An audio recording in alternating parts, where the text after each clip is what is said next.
Welcome to Gomathi's kitchen.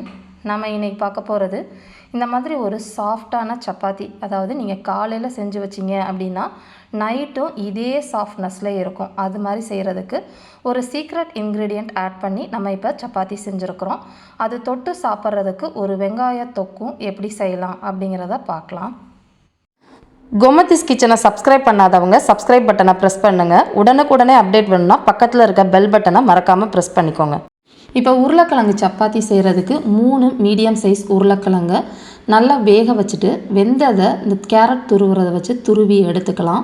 இந்த மாதிரி செய்கிறப்ப சப்பாத்தியில் அந்த டெக்ஸ்சர் தெரியும், அந்த டிஃப்ரெண்ட்டாகவும் இருக்கும், டேஸ்ட்டாகவும் இருக்கும். 1 கப் கோதுமை மாவுக்கு 1 உருளைக்கிழங்குங்கிறது எடுத்துக்கோங்க.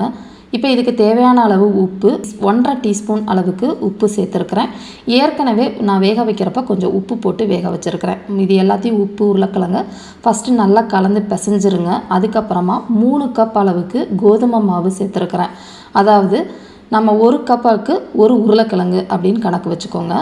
இப்போ நல்லா எல்லாத்தையும் ஒன்றா பிசைஞ்சதுக்கு அப்புறமா தண்ணி ஊற்றி பிசைங்க. தண்ணி அதிகம் எடுக்காது, ஏன்னா உருளைக்கிழங்குலே தண்ணி இருக்கிறனால கொஞ்சமாக தண்ணி தெளித்து இந்த மாதிரி பிசைஞ்சதுக்கு அப்புறமா நெய் அப்படி இல்லைன்னா எண்ணெய் போட்டு மாவு நல்லா திக்காக வர அளவுக்கு அழுத்தம் கொடுத்து பிசைஞ்சு எடுத்துடுங்க.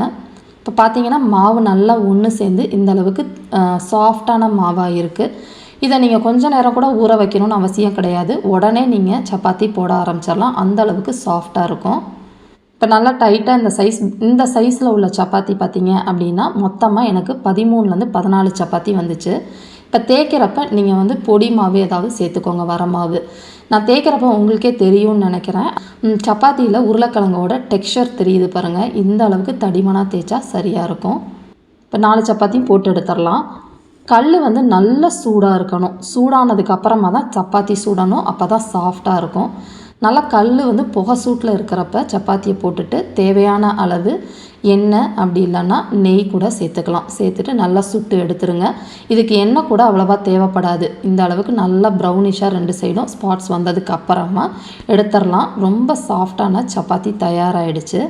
இதை நீங்கள் அடுத்த நாள் வச்சு சாப்பிட்டாலுமே அந்த அளவுக்கு சாஃப்டாக இருக்கும். இப்போ அடுத்து நம்ம வெங்காய தொக்கு செய்ய ஆரம்பிச்சிடலாம். வெங்காயம் தொக்கு செய்கிறதுக்கு 5 வெங்காயத்தை, பெரிய வெங்காயத்தை இந்த மாதிரி பஜ்ஜி சீவுறது இருக்கு இல்லையா, அதை வச்சு நல்லா மெலிசாக சீவிக்கிட்டோம் அப்படின்னா இந்த அளவுக்கு நல்லா நைஸாக கட் பண்ணி வரும். தொக்கோட டெக்ஸ்சர் ரொம்ப நல்லாயிருக்கும். இப்போ ஒரு கடாயில் கொஞ்சம் தாராளமாகவே எண்ணெய் சேர்த்துக்கலாம். ஒரு 4 டேபிள் ஸ்பூன் அளவுக்கு எண்ணெய் சேர்த்துருக்குறேன். நல்லா சூடானதுக்கப்புறம் 1/4 டீஸ்பூன் கடுகு போட்டு பொரிய விட்டுருங்க. ஒரு கொத்து கருவேப்பிலையும் நல்லா கிள்ளி போட்டு பொரிய விட்டுருங்க. இதில் மெஷரிங் கப்பில் வெங்காயத்தோட அளவு பார்த்திங்க அப்படின்னா 6 கப் அளவுக்கு வெங்காயம் நான் சேர்த்துருக்கிறேன். இந்த அளவுக்கு நிறையா சேர்த்தாலுமே நீங்கள் உங்களுக்கு சட்டியில் வற்றி உங்களுக்கு கீழே வந்துடும். இந்த அளவுக்கு சேர்த்தா உங்களுக்கு 3 பேர் இருக்க ஃபேமிலிக்கு சரியாக இருக்கும். இப்போ ஒரு மிதமான தீயிலையே வச்சுட்டு வெங்காயத்தில் அந்த தண்ணி வற்றி நல்லா சுருண்டு வரணும்.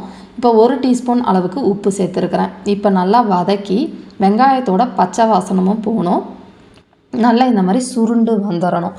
இந்த அளவுக்கு வந்ததுக்கு அப்புறமா தக்காளி பார்த்திங்கன்னா 1 கப் அளவுக்கு எடுத்துருக்கிறேன். நல்லா தோல் சீவிட்டு இந்த சைஸில் கட் பண்ணது 1 தக்காளி. அதாவது 5 வெங்காயத்துக்கு 1 தக்காளி தாராளமாக போதும். இதிலே ஒரு 1/4 டீஸ்பூன் அளவுக்கு மஞ்சள்தூள் சேர்த்துக்கோங்க. போட்டுட்டு மிதமான தீயிலே அந்த தக்காளி நமக்கு தெரியவே கூடாது, அந்த அளவுக்கு வதங்கி வரணும். இப்போ இந்த அளவுக்கு வதங்கினதுக்கு அப்புறமா காரத்துக்கு மிளகாய்த்தூள் சேர்த்துக்கலாம். அதாவது 1 டேபிள் ஸ்பூன் அளவுக்கு தனி மிளகாய்த்தூள் சேர்த்துட்டு 1 டீஸ்பூன் அளவுக்கு கரம் மசாலா தூள் சேர்த்துட்டு நல்லா இதை மிதமான தீயில் அதோட பச்சை வாசனை போயிட்டு நல்லா சுருண்டு எண்ணெய் பிரிஞ்சு வரணும். அந்த அளவுக்கு வதக்கிக்கலாம். இப்போ இந்த அளவுக்கு எண்ணெய் பிரிஞ்சு வற்றி வந்துருச்சு. இப்போ கொத்தமல்லி தழை தூவி நம்ம இறக்கிட வேண்டியதான்.